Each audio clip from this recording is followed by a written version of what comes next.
오늘 본문 하나님 나라에서 누가 가장 큰가 라는 질문을 다루고 있는 이 장면을 대할 때마다 저는 뭔가 알 수 없는 기대감, 그리고 뭔가 손에 잡힐 것만 같은 어떤 지혜의 말씀에 대한 기대를 했었던 것 같습니다.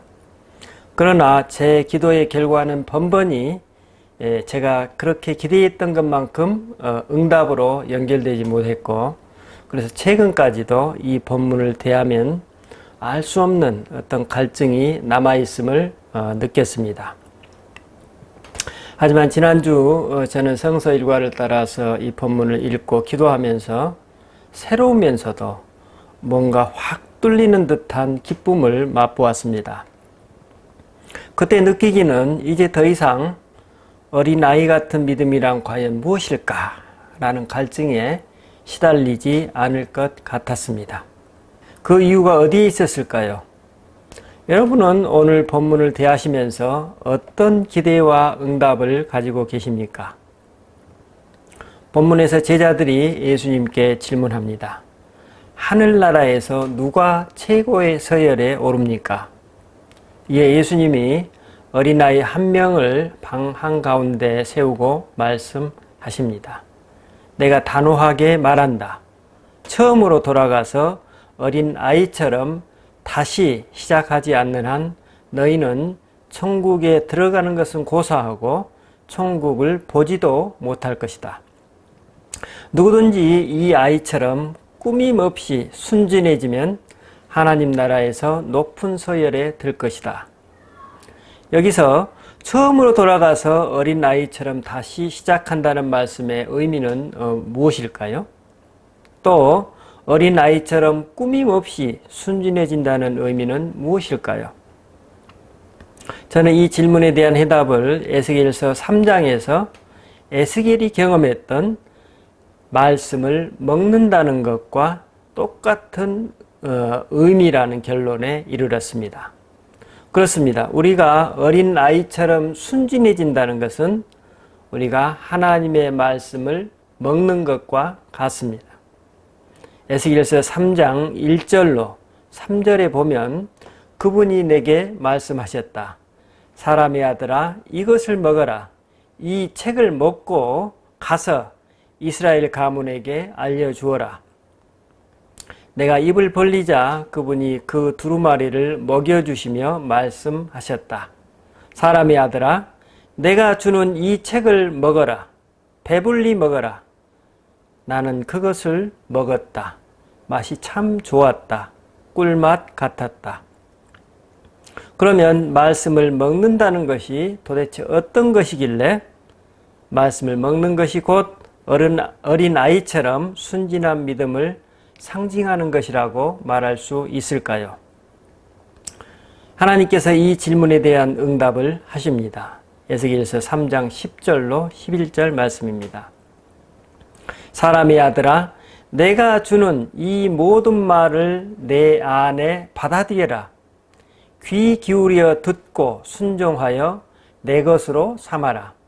이제 가거라. 그 포로들에게 너의 백성에게 가서 전하여라. 그들에게 이는 주 하나님의 메시지다 라고 말하여라. 그들이 듣든지 말든지 너는 전해야 할 말을 전하라고 하십니다. 그런데 이 하나님의 메시지를 에스겔이 전해야 할 이스라엘 백성은 어떤 상태일까요? 에스겔서 3장 7절로 9절 말씀입니다. 그들은 너의 말을 듣지 않을 것이다. 그들은 나의 말을 듣기 싫어하기 때문이다.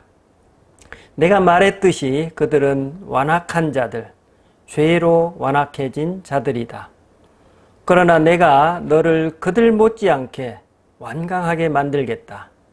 내가 내 얼굴을 바위처럼 굳세게, 화강암보다 더 굳세게 만들 것이다. 그들에게 겁먹지 말라. 그 반역자 무리들을 두려워하지 말라. 이를 요약하면 하나님의 말씀을 먹는다는 것은 어린아이처럼 요새 말로 방어 기제 없이 하나님의 말씀을 있는 그대로 받아들이는 것이라고 볼 수 있습니다. 말씀을 요리조리 따지지 않고 있는 그대로 받아 먹는다는 것은 그 말씀이 내 존재와 삶을 통해서 내 존재와 삶도 그 말씀을 전하는 메시지가 된다는 의미일 것입니다. 이처럼 내 존재와 삶이 그분의 메시지가 되려면 얼마나 오랫동안, 얼마나 진지하게 기도의 삶을 살아야 할까요? 에스겔 선지자가 하나님의 말씀을 거침없이 주저없이 먹기까지 얼마나 오랜 시간 동안 얼마나 진지하게 하나님을 구하고 또 구했을까요? 그는 아마도 삶의 모든 것을 걸고 남모르게 하나님과의 친밀한 시간을 보냈을 것입니다. 그래서 그는 이제 그분의 말씀 자체를 그의 온 존재로 받아들이고 그 말씀이 자신의 몸과 마음을 통과하도록 개방하게 된 것입니다. 여기서 중요한 것은 우리 개인이 말씀을 받아 먹기만 하는 것이 아니라 그 말씀을 세상 사람들에게 전하는 것입니다. 어떤 사람들에게 전하는 것이라고 말씀하고 있습니까? 전하는 사람의 말을 듣지 않은 사람들, 하나님의 말씀을 듣기 싫어하는 사람들, 완악하고 죄악에 빠진 사람들에게도 하나님의 말씀을 전하는 것입니다. 문제는 바로 여기에 있습니다. 그냥 내 자신 기도 생활이나 하고 적절하게 영적 유익을 누리기만 하면 좋겠는데, 문제는 그 받아먹은 말씀을 전해야 한다는 소명입니다. 말씀을 전해야 하는 대상은 다름 아닌 그 말씀을 듣기 싫어하고 그 말씀을 멸시하는 세상이라는 것입니다. 에스겔 자신처럼 세상 사람들도 하나님의 말씀을 받아먹는 것을 좋아하고 달게 여긴다면 얼마나 좋겠습니까? 그래서 에스겔 선지자도 다음과 같이 반응을 보입니다. 에스겔서 3장 14절 말씀입니다. 하나님의 영이 나를 들어서 멀리 데려가셨다. 나는 괴롭고 화가 났다. 나는 가고 싶지 않았다. 그러나 하나님께서 나를 단단히 붙드셨다. 하나님의 말씀을 먹는다는 것, 그리고 그 말씀을 내 존재와 삶으로 드러낸다는 것은 이처럼 우리 안에서 각종 방어 기제들을 불러오게 만듭니다. 세상 사람들이 현재 이렇기 때문에 저는 그 말씀을 전할 입장이 아닙니다. 세상의 상황이 지금 이런데 저를 통한 그 메시지가 얼마나 유효할까요? 세상은커녕 지금 제 개인과 집안 사정이 이런데 제가 무슨 영향력이 있어서 그런 일을 감당할 수 있겠습니까?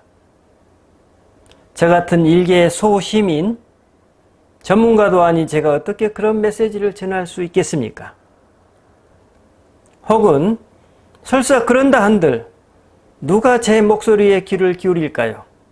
와 같은 헤아릴 수 없는 갖가지 방어 기제들이 우리 안에서 작용하지 않겠습니까?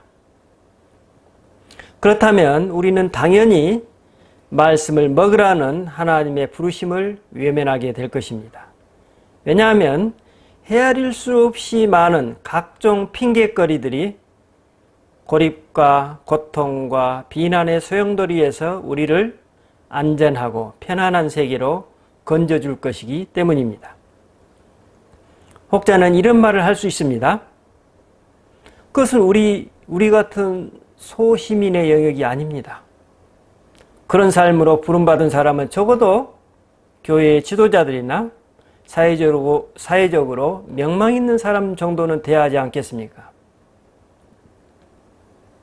그런데 여러분, 이런 류의 핑계는 사실 말 그대로 핑계에 지나지 않는다는 것을 알 수 있습니다. 요엘서 2장 28절에 보면 이런 구절이 나옵니다. 그 후에 내가 내 영을 만민에게 부어주리니 너희 자녀들이 장래일을 말할 것이며 너희 늙은이는 꿈을 꾸며 너희 젊은이는 이상을 볼 것이며 그때에 내가 또 내 영을 남종과 여종에게 부어줄 것이며 라고 하나님께서 친히 선포하고 계십니다. 그러니까 하나님의 메시지를 전한다는 것은 나이가 많든지 적든지 남자든지 여자든지 가난하든지 부하든지 그것과는 전혀 관계가 없는 이야기입니다. 또 예레미야서 31장 33절로 34절 말씀에 보면 이런 구절이 나옵니다. 그날 후에 내가 이스라엘 집과 맺은 언약은 이러하니 곧 내가 나의 법을 그들 속에 두며 그들의 마음에 기록하여 나는 그들의 하나님이 되고 그들은 내 백성이 될 것이라. 그들이 다시는 각기 이웃과 형제를 가리켜 이르기를 너는 여호와를 알라 하지 아니하리니 이는 작은 자로부터 큰 자까지 다 나를 알기 때문이라. 무슨 말씀입니까? 하나님의 영을 받은 사람들은 모두가 하나님을 알기 때문에 특별한 그 무엇이나 교육이나 어떤 다른 은사가 필요하지 않다는 것입니다. 하나님의 메시지를 전하는 그 사역에는 모든 우리 기독교인들이 부름받았음을 우리가 알 수 있습니다. 그래서 이사야서 61장 6절에서 구원의 소식을 전하는 하나님의 백성들에게 이렇게 말씀하십니다. 오직 너희는 여호와의 제사장이라 일컬음을 받을 것이라. 사람들이 너희를 우리 하나님의 봉사자라 할 것이라고 말씀하십니다. 구약의 이러한 전통은 신약에서도 계속 이어져 오고 있습니다. 베드로전서 2장 9절 말씀에 보면 너희는 택하신 족속이요 왕 같은 제사장이요 거룩한 나라요 그의 소유된 백성이니 이는 너희를 어두운 데서 불러내어 그의 기이한 빛에 들어가게 하신 이의 아름다운 덕을 선포하게 하려 하심이라 하고 선언하고 있습니다. 이런 성경의 전통에 따라 우리는 가톨릭교와는 달리 만인 제사장설을 받아들이고 있습니다. 성도 한 분 한 분이 제사장의 사역을 감당하는 것입니다. 예수 그리스도를 믿는 어느 누구든 하나님의 말씀을 온 존재와 삶으로 받아들여 체화하는 사람은 그 존재와 삶으로 그리스도의 복음을 드러내는 소명을 받은 것입니다. 바로 이런 맥락에서 하나님께서 에스겔 선지자에게 말씀하십니다. 에스겔서 3장 17절로 19절 말씀입니다. 사람의 아들아, 나는 너를 이스라엘 가문의 파수꾼으로 세웠다. 너는 내가 하는 말을 듣고 그때마다 나를 대신해서 그들에게 경고해야 한다. 내가 악인들에게 너희는 죽으리라고 말했는데 내가 경고해 주지 않으면 그들은 그대로 죽고 말 것이다. 그러면 이는 내 잘못이 될 것이다. 내가 너에게 책임을 물을 것이다. 그러나 내가 경고했는데도 그들이 계속 죄를 고집하면 그들은 그들 죄 때문에 죽을 것이지만 너는 죽지 않을 것이다. 너는 목숨을 보존할 것이다. 어떻습니까? 우리가 어린아이처럼 순전한 믿음을 갖는다는 것은 실상 어른된 우리가 죽음을 통과하는 것과도 같다고 볼 수 있습니다. 이미 이 세상이 어떻다는 것을 알고 있는 우리가 하나님의 말씀을 있는 그대로 받아 먹는다는 것이 거의 불가능에 가깝기 때문입니다. 그러므로 우리가 어린아이 같은 순전한 믿음이 아니면 우리는 말씀을 온전히 먹을 수 없습니다. 우리가 말씀을 먹는다는 것은 두려움, 공포, 슬픔, 고립감, 고통과 가난과 같은 인간 실존의 극한을 직면하는 그 무엇이기 때문입니다. 그런데 왜 우리가 그런 믿음의 삶을 살아야 합니까? 먼저 우리 자신의 생명이 살고 또 그 말씀을 듣는 사람들의 생명을 구하기 위함이라고 하나님께서 말씀하십니다. 이렇게 말씀을 전하고 그 말씀을 듣는 사람이 바로 어린 아이 같은 순전한 믿음의 사람들이라고 예수님께서 본문에서 말씀하십니다. 그래서 본문 마태복음 18장 5절에 보면 또한 너희가 나를 생각해서 어린아이 같은 사람을 받아들이면 곧 나를 받아들이는 것과 같다라고 예수님이 선언하십니다. 오늘 저와 여러분 한 사람 한 사람이 받아먹고 있는 말씀이 우리들의 삶을 통해 세상 사람들에게 하나님의 메시지가 된다는 의미입니다. 그러면 그 메시지를 받는 세상 사람들은 어떻게 될까요? 오늘 본문 마태복음 18장 6절로 10절 말씀입니다. 그러나 너희가, 여기서 너희는 세상 사람들입니다. 세상 사람들이 그들, 즉 순전히 어린아이처럼 믿는 사람들, 그들을 괴롭히고 못살게 굴거나 그들의 순전한 믿음을 이용하면 너희는 곧 후회하게 될 것이다. 그럴 바에는 차라리 너희 목에 맷돌을 달고 호수 한복판에 빠지는 편이 낫다. 이 어린아이처럼 하나님을 믿는 사람들을 괴롭히는 세상에 화가 있을 것이다. 너희는 이 어린아이처럼 믿는 사람 중에 단 한 명이라도 업신여기지 않도록 조심하여라. 그들의 천사들이 하늘에서 항상 내 아버지와 대면하고 있음을 너희도 알고 있지 않느냐.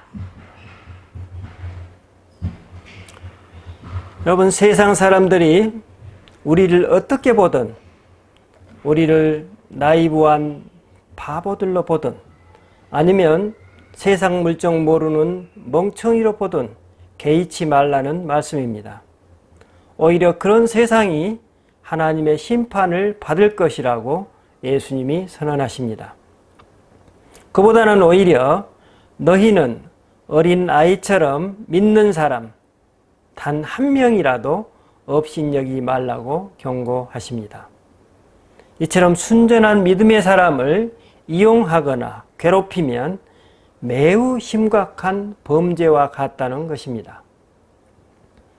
또 하나님께서는 친히 천사들을 통해 어린 아이처럼 믿는 그 한 사람 한 사람을 직접 돌보고 계신다고 말씀하십니다. 하나님께서는 이런 성도 한 사람을 천하보다도 귀하게 여기시는 것입니다. 그러므로 여러분, 우리가 이 핑계 저 핑계 대면서 우리 각자에게 주신 하나님의 메시지를 드러내고 전하는 데 있어서 우리가 위축되거나 두려워할 필요가 전혀 없습니다. 단지 문제는 우리의 살과 피가 되는 주님의 말씀을 우리가 얼마나 잘 소화시켜 먹을 수 있느냐 하는 것입니다. 그 비결은 그것이 내 입에 쓰든지 달든지 가리지 말고 하나님의 말씀을 순전하게 먹는 것입니다. 주님의 말씀을 내 기호에 따라서 취사 선택하지 않고 순전한 믿음으로 받아 먹는 것입니다. 그래야 우리의 몸과 마음이 건강해진다는 의미입니다. 에스겔서 3장 27절에 보면 이렇게 나오죠. 그들이 듣고자 하면 들을 것이고 듣지 않고자 하면 듣지 않을 것이다. 그들은 반역자들이기 때문이다. 하나님께서는 이 말씀을 통해 하나님의 사람들과 반역자들의 차이점을 설명하십니다. 반역자들은 말씀을 취사 선택하지만 하나님의 백성은 주님의 말씀이 달든지 쓰든지 모두 받아 먹는다고 설명하고 계십니다. 결국 오늘 말씀의 요지는 어린아이처럼 단순하고 순전하게 믿어라. 그러면 엄마 품에 안긴 어린아이가 세상을 바라보듯이 하나님 나라를 볼 수 있을 것이라는 말씀이 아니겠습니까? 우리는 어린아이 같은 순전한 믿음의 사례를 오늘 본문 바로 직전 마태복음 17장 24절로 27절에서 발견합니다. 예수님 일행이 가버나움에 이르자 세금 징수원들이 베드로 사도에게 묻습니다. 당신네 선생님은 세금을 냅니까? 이에 베드로 사도가 물론입니다 라고 대답하고 집으로 들어가자 예수님이 베드로 사도에게 물으십니다. 시몬아, 내 생각은 어떠냐? 왕이 세금을 거두면 누가 세금을 내느냐? 왕의 자녀들이냐 백성들이냐? 그러자 그가 대답합니다. 백성들입니다. 이에 예수님이 말씀하십니다. 그럼 자녀들은 면제받는 것이 아니냐? 하지만 저들을 공연히 건드릴 거 없으니 너는 호수에 가서 낚시를 던져 처음 무는 고기를 잡아 올려라. 고기의 입을 열면 동전 하나가 올라올 것이다. 그것을 가져다가 세금 징수원들한테 주어라. 너와 내 몫으로 충분할 것이다. 여러분, 이 장면에서 예수님이 베드로 사도를 비롯한 제자들에게 보여주시는 메시지가 무엇입니까? 지난주 저희 기도 모임에서 어느 집사님이 다음과 같이 짤막하게 나누셨습니다. 그 집사님은 호수에서 잡은 고기의 입에서 꺼낸 동전 하나를 그 세금 징수원에 갖다주는 이 일화의 전체 리얼리티를 통해서 하나님의 나라가 얼마나 가까이 구체적으로 임해 있는지 깨닫게 되었다고 하셨습니다. 그렇습니다. 당신의 선생님은 세금을 냅니까? 라는 질문을 하고 있는 세금 징수원의 수준과 그 질문에 어물쩡하게 물론입니다 라고 대답하고 있는 베드로 사도의 수준을 생각해 봅시다. 그리고 이 모든 것을 알고 계시는 예수님의 응답은 어떻습니까? 예수님은 이런 수준의 질의를 하고 있는 이 두 사람의 삶의 자리, 훨씬 위에서 내다보시듯 이들에게 하나님 나라의 실제 리얼리티를 바로 그 자리에서 보여주고 체험케 하십니다. 마치 어머니 품에 안긴 어린아이가 온전한 신뢰로 세상을 바라보고 경험하듯 예수님은 그때 그 자리에서 하나님 나라의 리얼리티가 무엇인지 제자들에게 교육시키셨습니다.